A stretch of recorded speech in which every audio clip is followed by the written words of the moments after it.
Zongzi, or Chinese sticky rice dumpling, is a traditional dish that we usually eat during Dragon Boat Festival. Today, we have Mum demonstrating how to make zongzi at home. This is our family recipe to make savoury Hokkien Bak Chang, or Joong, which is different to other regional styles out there, using chicken instead of pork belly. Here are some of the ingredients you'll need to make zongzi. For these savoury Chinese sticky rice dumplings, you will need to marinate the chicken beforehand. Start by frying some fried shallots and garlic until it's fragrant. Now, you don't need to cook this until it's toasted brown. You can also use the same marinade to marinate pork belly or make vegan zongzi by using soy meat in this step. Once it's done, add this to the chicken. Add in 5 spice powder, white pepper powder, oyster sauce, and also chicken marinade to your meat.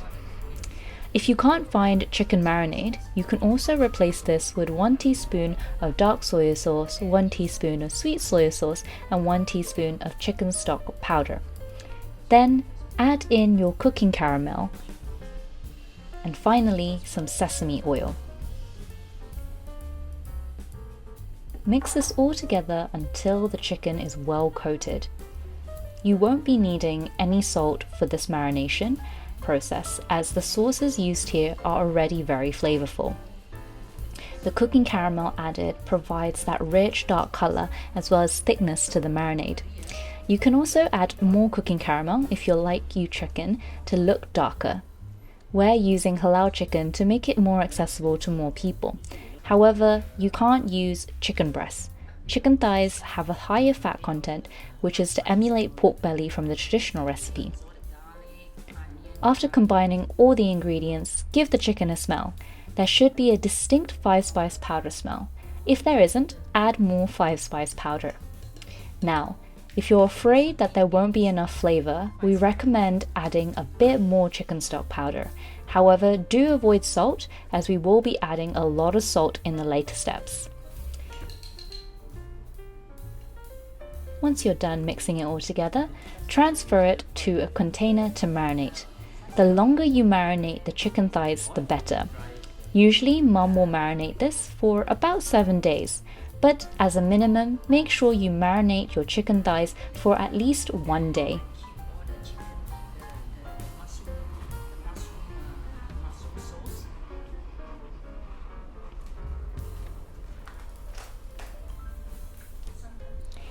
Prepare your glutinous rice by soaking this overnight, or at least for 6 hours. Here, Mum is showing you how it should look like once it's been soaked and the water has been drained off completely.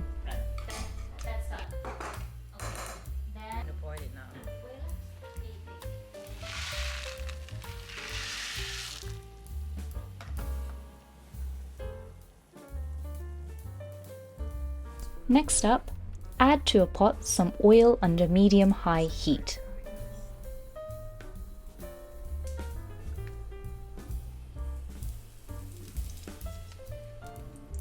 Add in your garlic,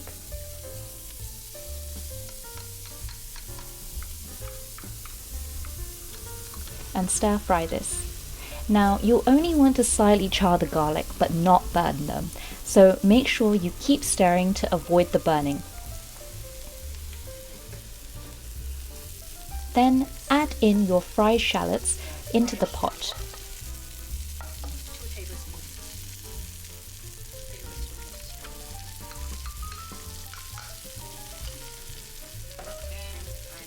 Then add in your 5 spice powder.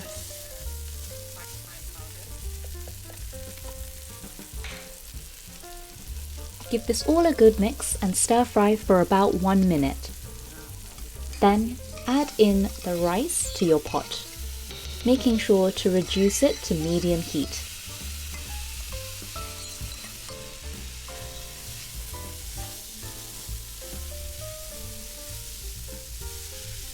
Give this a good mix before adding in the rest of your ingredients.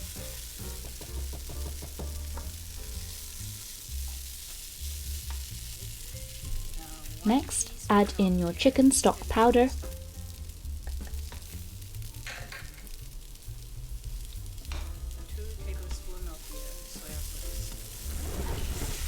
soy sauce,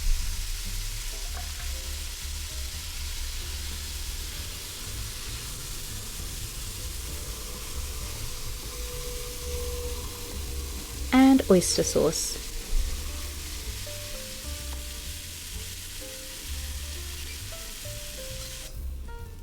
Keep stirring and mixing until all of it is well incorporated. Stir fry it for another 2 to 3 minutes. Then add in the black beans, as well as your mushroom stock. To prepare the mushroom stock, rinse the mushrooms with cold water, then soak the mushrooms in slightly warm water, not boiling. You should be able to dip your hands in this water. Make sure to soak these overnight to get a nice mushroom stock. Then add in your cooking caramel.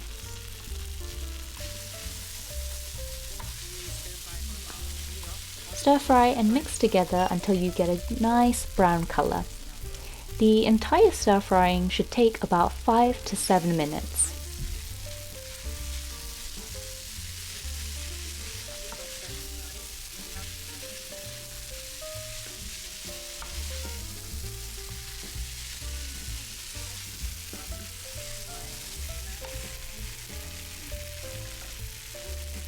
Finally, add in some sesame oil, which would give that glutinous rice a nice nutty aroma and a glossy texture. Once it's all in, stir fry it for another 1 to 2 minutes.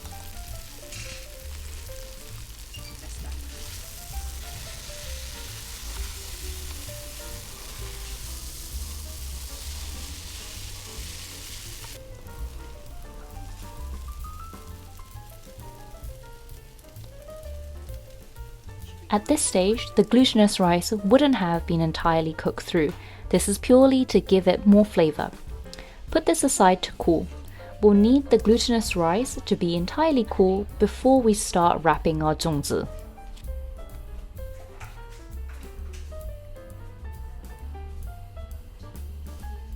Under medium heat, add oil to the same pot and add your chestnuts.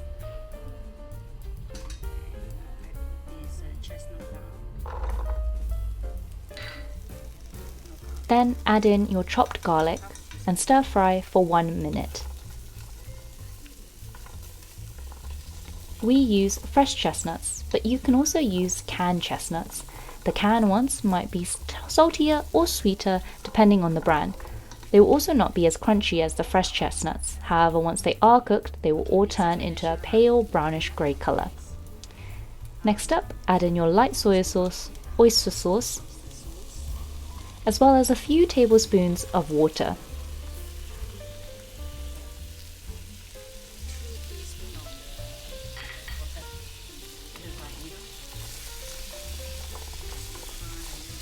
Continue stir frying for another 2 to 3 minutes.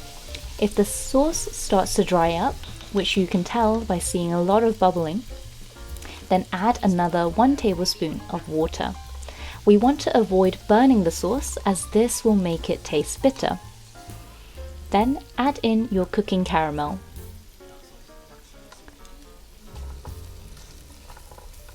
Ideally, we want to stir fry this until the sauce starts seeping into the chestnut slightly. You can see this happening when the sauce ingredients start sticking and coloring the chestnuts. When you see that happening, that's when you know it's done. You can also add in a little bit of sugar to give it a nice glossy look.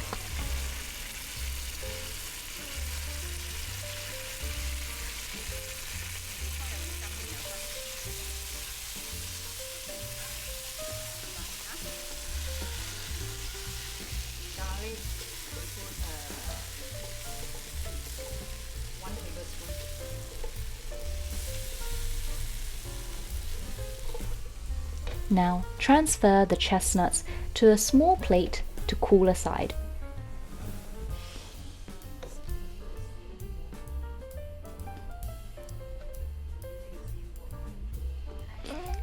To stir fry the mushrooms, you want to start by cutting the mushrooms in half. The stem should already be removed. Ideally, cut them in half using the sogiri method to increase surface area, which Mum is currently demonstrating. We need 6 pieces of mushroom. Okay, 6块 mushroom because we need to make 6 zhang. 一种 开张 So 5 is just meat, but it means pork most of the time. We're making a chicken one, so Mom's like, zhang. With the same pot you used earlier, heat up the pot under a low-medium heat. Before the pan gets hot, add in oil, chopped garlic, 5 spice powder, white pepper powder, White pepper, medium, and then oyster sauce, 1 teaspoon of oyster sauce, and cooking caramel. dark soy sauce. Ready to go. Add in the mushrooms and mix this all together to coat the sauce over the mushrooms. At this stage, the mushroom surface will look a little darker because of the sauces, but not glazed.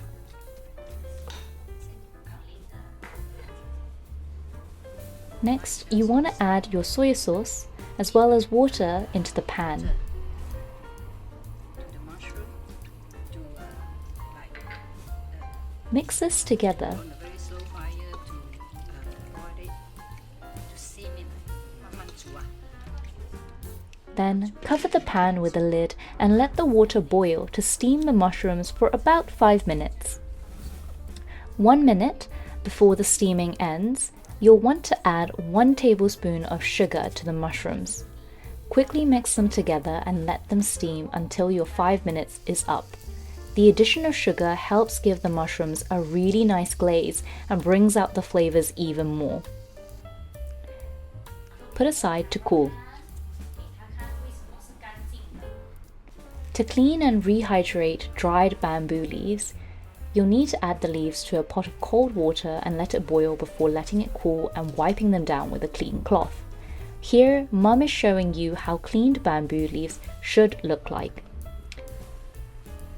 Once cooled and cleaned, cut the sharp stem parts away. This will help making wrapping your Chinese sticky rice dumplings a lot easier later. If you don't want the glutinous sticky rice to stick to these zongzi leaves later on, you can also brush these with some oil.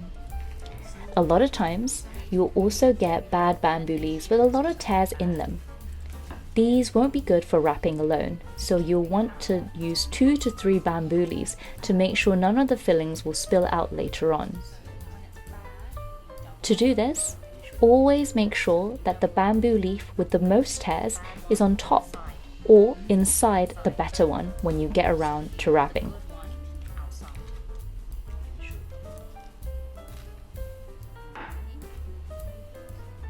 You'll also want to get some cotton string ready to use for tying your Chinese tamales up later on. Here, Mum is demonstrating that she tied a knot at the top part of the string batch.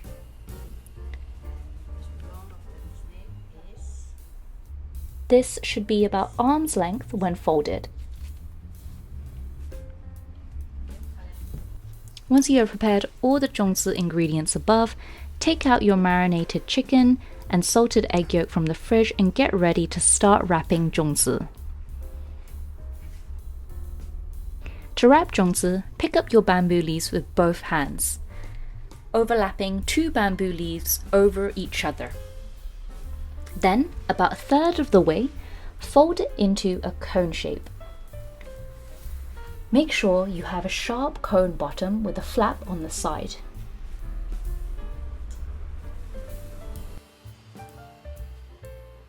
You can also slightly adjust the bamboo leaf so you can wrap more later on, but this is a more advanced technique which we don't advise you doing when you're first learning.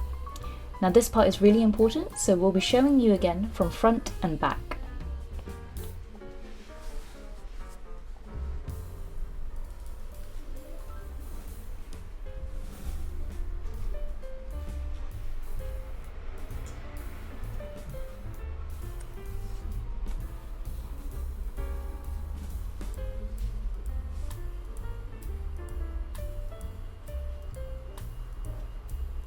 Once you've got the cone shape nailed, hold this in place and start adding your fillings inside.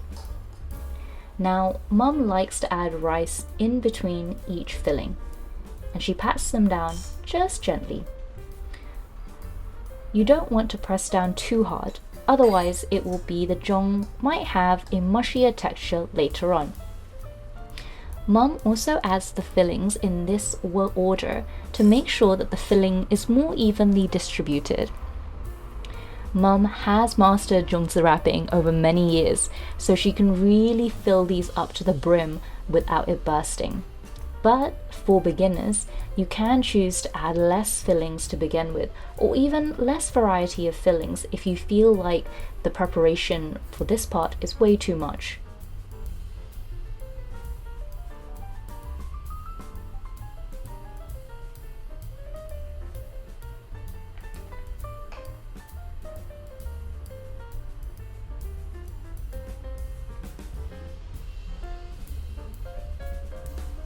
For the salted egg yolk, we bought these from the supermarket, but you can also make these at home.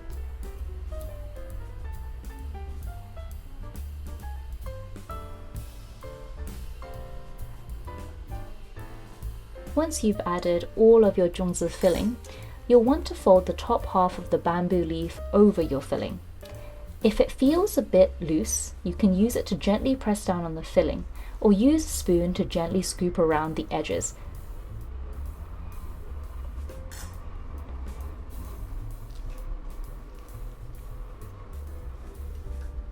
Then, fold down the rest of the bamboo leaf along the edge of the triangle. Grab the zongzi leaf at the end of the triangle tip and fold it to one side. If it feels too hard to fold, have a look to see if there's any more hard stem left.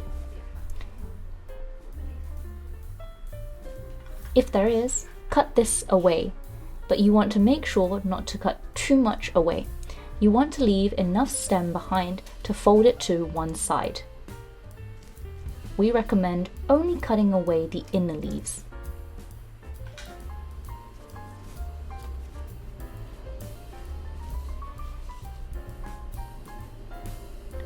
Once you've folded it to one side, hold this down with your thumb for a strong hold before tying the dumplings with some string. You can tidy up the ends by snipping them off for a cleaner presentation, like what Mum's doing right now. To tie your zongzi, you'll need to wrap your zongzi around the string once and then twice. Make sure that both times it is quite tight. At the very end, you don't want to tie a hard knot, so instead loop it around your finger and adjust it like how Mum is doing here.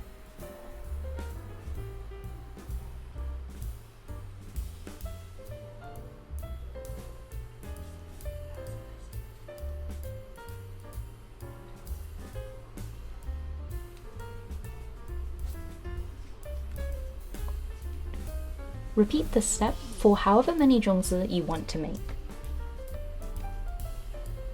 Here, we're holding up some zongzi which we've made on the right versus one which Mum made on the left. On your first few attempts, you're more likely to make a smaller one because of the cone size you formed at the beginning, as well as the amount of fillings you put in. For some fun, we also weighed the zongzi to show you exactly how different they are in weight.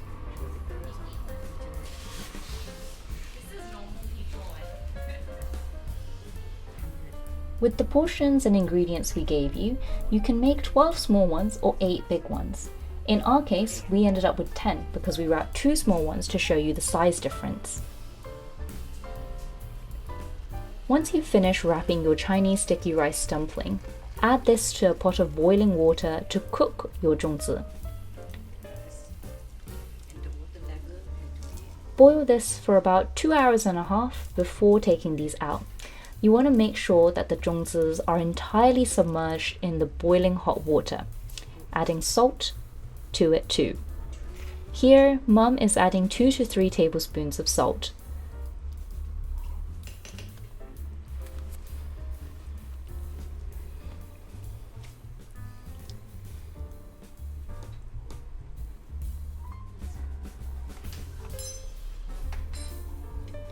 Cover this and let it boil.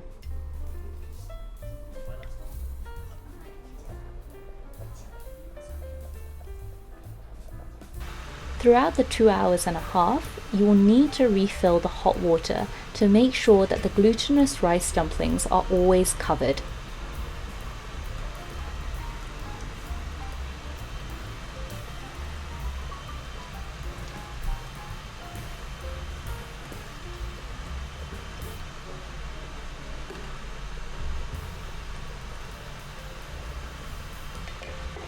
Once they're boiled, after 2 hours and a half, you can fish these out by holding them from the string that they're tied to.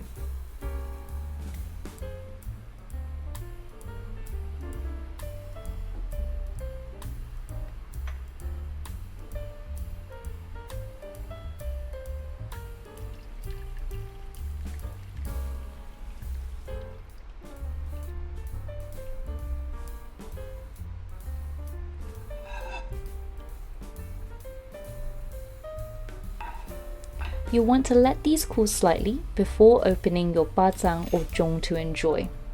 You can also choose to freeze them to eat at another time.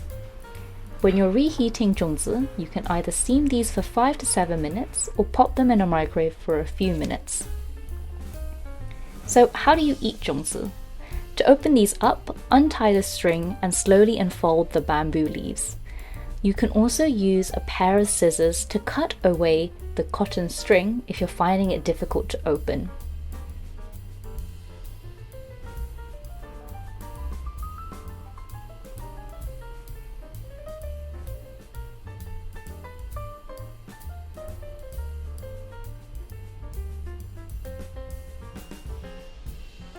Once you remove the bamboo leaves, you're left with a delicious and filling savoury Chinese glutinous rice dumpling.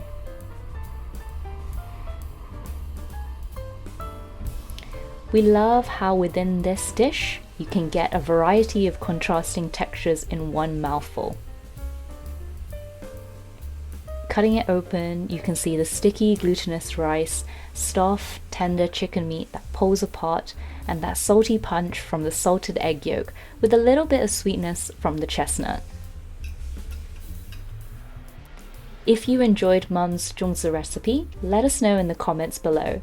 Subscribe to our channel for more traditional Chinese recipe that our family make only during festival seasons.